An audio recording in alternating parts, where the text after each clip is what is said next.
कुमार कुंदन हमारे संवाददाता इस वक्त हमारे साथ मौजूद हैं। कुमार, क्योंकि ये सवाल सबसे बड़ा सवाल बन गया है फिलहाल बंगाल की सियासत का कि ममता बनर्जी पर अटैक हुआ या फिर वो हादसे में घायल हुई। क्या आज चुनाव आयोग के जरिए इसका जवाब दिया जा सकता है? जांच में जो सारी बातें निकलकर सामने आई हैं उसके आधार पर। निश्चित रूप से, और सबसे बड़ी बात यह है कि आयोग इस बात को लेकर बहुत ही चिंतित है कि या अटैक था या फिर ये दुर्घटना थी, जो भी स्थिति थी, दोनों में नुकसान जो है ममता बनर्जी को हुआ है और इसको कहीं न कहीं एक तरह से चूक तो माना जा रहा है, चाहे वो सिक्योरिटी लैप्स हो या जो भी उसको कहा जाए। कौन जिम्मेवार है, किस तरीके से आगे ऐसा कुछ न हो, ये सब सुनिश्चित किया जाए। इन सभी चीजों को लेकर आयोग की एक अहम बैठक दिल्ली में हो रही है, क्योंकि इस पूरे मामले पर दिल्ली से आयोग ने एक रिपोर्ट तलब किया था और वह रिपोर्ट सौंपी जा चुकी है, जिसमें यह बताया गया था कि यह महज एक दुर्घटना है।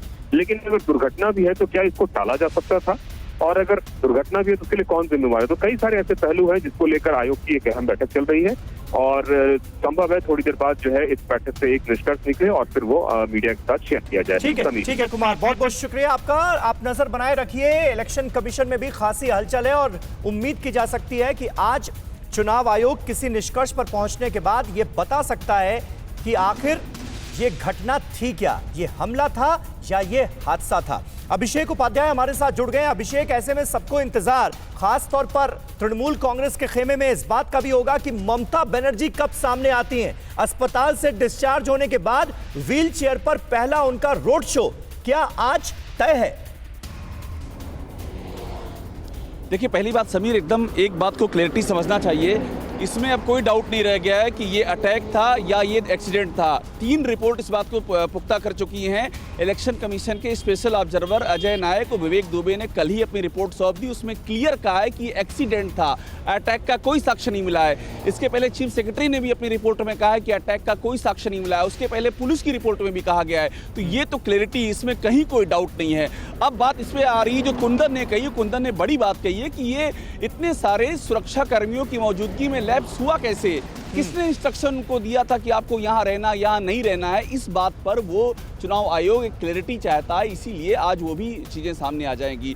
दूसरी बात जो आपने पूछा है कि नंदीग्राम, देखिए नंदीग्राम एक बहुत बड़ा इशू इसलिए भी है क्योंकि एक तो ममता बनर्जी अपनी ओर से नंदीग्राम को प्रोजेक्ट। अभिषेक, यहाँ पर आपको थोड़ी देर के लिए रोक रहा हूँ क्योंकि इस वक्त हम देख रहे हैं कि किस तरह से ममता बनर्जी के रोड शो की तैयारियां की जा रही हैं और जो स्टेज बनाया जा रहा है उसमें बाकायदा व्हील चेयर ले जाने की पूरी तैयारी की गई है। स्टेज देखिए किस तरह से बनाया गया है ताकि ममता बनर्जी क्योंकि व्हील चेयर पर आएंगी तो वो कैसे स्टेज पर पहुंचे, इसकी पूरी तैयारी की जा रही है। तस्वीरें आपको दिखा रहे हैं। आज व्हील चेयर पर ममता बनर्जी चुनाव प्रचार करते हुए नजर आएंगी अस्पताल से डिस्चार्ज होने के बाद पहली बार, और उसके लिए क्या तैयारियां की जा रही हैं ये भी हम आपको दिखा रहे हैं। अभिषेक, कंप्लीट करें।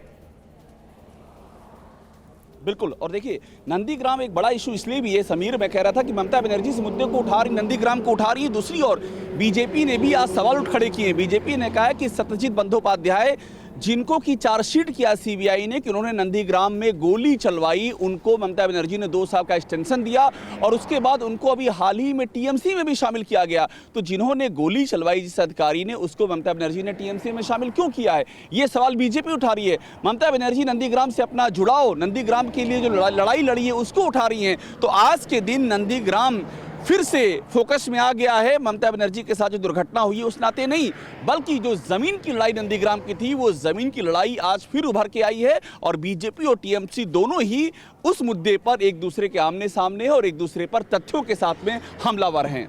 परवाह देश की, सोमवार से शुक्रवार रात 10 बजे TV9 भारतवर्ष पर।